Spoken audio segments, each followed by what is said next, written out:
Although it's more rare, another culprit in contributing to daily brain fog is heavy metal toxicity. Now, I've only come across maybe one or two clients in the last couple of years of actually having this, but it is something that you want to look out for. So in this module, we're going to go over where you can get it, the symptoms, and how to properly detox the heavy metals that have been accumulating in your body. The symptoms of heavy metals, now again, I don't think everyone has this. The symptoms are very broad, but it is something that you need to look out for and possibly test later down the road if you truly think this is something that you're dealing with. So the symptoms can be anxiety, irritability, brain fog, chronic pain, so specifically stiffness in your joints, dark eye circles, digestive issues, headaches, fatigue, insomnia, depression, mood swings, and impaired sleep. So one of the clients that we had onboarded, they were specifically suffering from impaired sleep.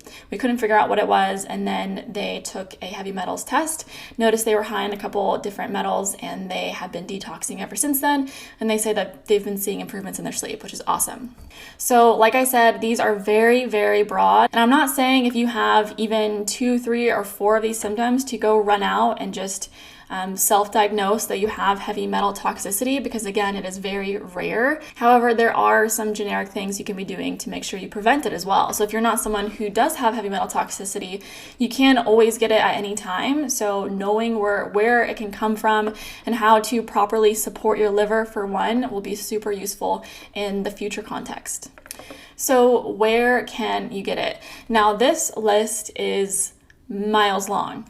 I already had a basic idea of where you can get heavy metal toxicity from, but when you actually research it and look at studies and what they're studying on, it could be anything from paint to window glass to particles in the air to perfumes to the water you drink. So there's so many different exposures that you are coming in contact with, but these are the major ones. So drinking water. This is a big one. I live in Seattle, Washington, and we've always kind of boasted on our pristine drinking water. I don't know if this is self-proclaimed, but people a lot of the times associate Seattle with like the cleanest drinking water in the US, and it still has heavy metals in it. I'm pretty sure it has arsenic, it has lead. Again, it's in very small amounts, trace amounts, but if you're getting trace amounts from different sources throughout the day, then those little tiny amounts add up to a lot. So drinking water is a really big one. Tuna itself, so eating big fish from the ocean, mercury is a big thing in regards to that. A lot of the cans themselves can have trace amounts of heavy metals. So tuna in sushi, so sushi can be a big one. Vape, so if it has a battery in there, it's burning particles and creating smoke. That's the smoke that you inhale. So sometimes the metal structures in these vapes can give off heavy metals. So when it comes to heavy metal exposure, these are the biggest things that I recommend you guys to avoid if you're suspecting this is something that's happening to you. Sushi, big ocean fishes, so like swordfish, that's a really bad one. Tuna, drinking water. Later in the course, I discuss drinking water and how imperative it is for your general well-being, your performance, the quality of your blood, which the quality of your blood determines everything. So drinking water is huge. If you don't have a filter, I recommend you getting one as soon as possible, preferably reverse osmosis. And then of course, vaping, smoking cigarettes, all these things can have heavy metal exposure. So I recommend eliminating them if you suspect is something that's contributing to your brain fog. Now, to go over detoxing, I don't believe in gimmicks. I don't believe in these like 10-day juice cleanses. I don't believe in a lot of the things you see on the internet in regards to detoxing. Really, the only way you can detox is properly sweating every day, preferably, if not 4 to 5 times a week, supporting your kidneys, supporting your liver, and then pooping. Pooping is a big thing because chronic constipation is everywhere. I know a lot of people who have chronic constipation that we've been working with, and you should, on a minimum, be pooping at least once a day, preferably 3 times a day. So every time you eat a meal, you should have a bowel movement. And not a lot of people are doing that. And I would say that's one of the biggest ways we detox is through a proper bowel movement. The biggest thing to realize is that the only reason why you might have a heavy metal exposure in the first place is because, one, you have a sluggish liver. So because there are so many sources and so many ways to be exposed to heavy metal toxicity, it's not a matter of avoiding it, because because that would be impossible. You would literally have to live on a dreamland, all organic island in the middle of nowhere. But then even then, the seafood you'd be finding on the island would be heavy metal contaminated. So really, there's no way to avoid it. The best way to do it is to support your liver and support the rest of your digestive system, like your kidneys, like having a bowel movement. And then even if you do have a properly functioning liver, maybe you are being exposed to higher levels that your body can't keep up with. So if you're someone who is drinking consistently tap water, let's say tuna and sushi are your favorite foods, you eat them all the time, and let's say you're a construction worker and you are repeatedly breathing in particles from the construction site, or you're a firefighter, you are repeatedly breathing in smoke contaminants from the houses you're going to. So it's usually one or two of these things, and the safest bet for anyone watching this module is just to support your liver and eliminate the exposure or where you think it's coming from. So step one is removing all possible sources you could be receiving heavy metals. So this could be getting a water filter. This could be, only having sushi like once a month. I know for me personally, sushi is by far one of my favorite restaurants, one of my favorite types of foods. So sushi is something that will never leave my life completely, but I am cautious of it because of this specific reason, and I try and limit my exposure to it. So I have sushi maybe once every couple weeks, once a month, and that's pretty good for me. Now, the other way around that is I have fresh seafood and I have the smaller fish. So I have oysters, crab, lobster, wild-caught salmon. So those smaller fish that aren't accumulating heavy metals over the years because they're smaller fish. So just figure out where you could be getting exposed to heavy metals. And then the second one is properly supporting your liver with items like shilajit, magnesium bicarbonate, fructose, so fresh fruit, because our liver loves sugar, but specifically fructose. And so that's why people who go on like these raw vegan diets, they feel incredible and they lose all these symptoms, because one of the things is when you go on a raw vegan diet, I'm not talking about just a regular vegan diet, but if you go on a raw vegan diet, you have to eat tons of fresh fruit, and our liver just soaks up that fructose. And then amino acids. So amino acids are also involved in the detox process in regards to supporting our liver. And what I mean by all amino acids is not just steak, not just red meat. It's really important to eat the animal nose to tail. So that includes gelatin, collagen.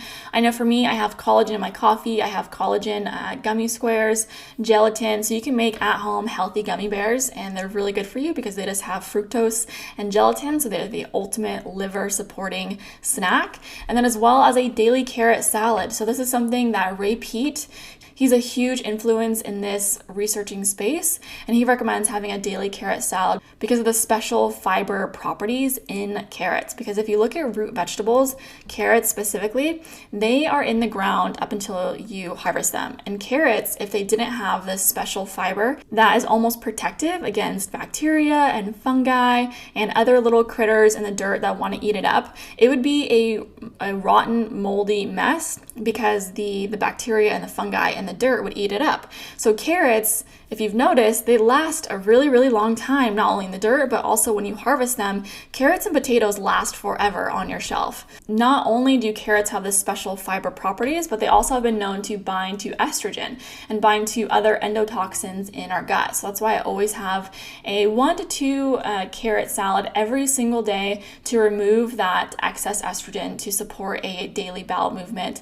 as well as get rid of the endotoxins and any other toxins that are recycling in our bowels when we're not pooping more than once a day.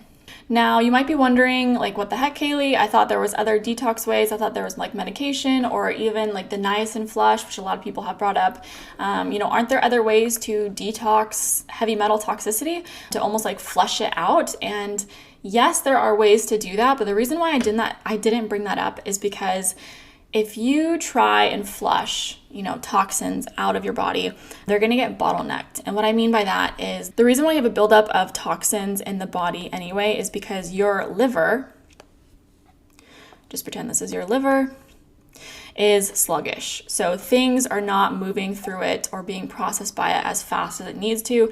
And so items on top kind of build up and they just accumulate. And when they accumulate, the body doesn't know how to get rid of them. And so they move to your bones, they move to other soft tissues, into fat cells, and that's where things get stored. So the issue with this is that since you are getting a buildup of toxins in the first place, if you try and flush this out, it has to go through your liver. And if your liver is sluggish, it's just going to get backed up all over again, and you're not going to properly flush it, and it's just going to recircle into your body and cause other toxicity issues. So you might get more brain fog, more midday crash. So what you need to do is to support your liver. That's what you have to do first and foremost. I don't care if you take a test. I don't care if you want to do some fancy detox flushing. None of that matters unless you support your liver, which takes a couple months, if not 6 months to a year. And what you need to do with that is chelate any of the metals with shilajit, magnesium bicarbonate, support your liver's detox functions with fructose, with amino acids, and eat consistent meals. Really eat enough foods, because a lot of people are grossly underestimating how many calories and how many foods they actually need, especially nutrients. So before you do any kind of, fancy detox, make sure you are supporting your liver with the items that I discussed in this module. Now, the thing I'll leave you guys off on is if you are still experiencing symptoms, get a test done to make sure. Now, the reason why I brought this up last is because regardless of how you find out if you have heavy metal toxicity, the results are going to be the same. So even if you get tested or not get tested, you still want to support your liver. Do this for a little bit, I would say at least 3 months, and then come back. And if you're still experiencing symptoms that you think are related to heavy metal toxicity, then take a test to really make sure. So you can find these tests online. They can be urine samples, they can be blood samples, and they can also be hair analysis tests. So a lot of times when we're checking for minerals and mineral deficiencies, you can do that by doing a hair sample, and then based on the minerals that they find in the hair sample or the urine test or the blood test, it will determine how much levels of these heavy metals you have in your system. And you can find these online, or you can just go to your general doctor.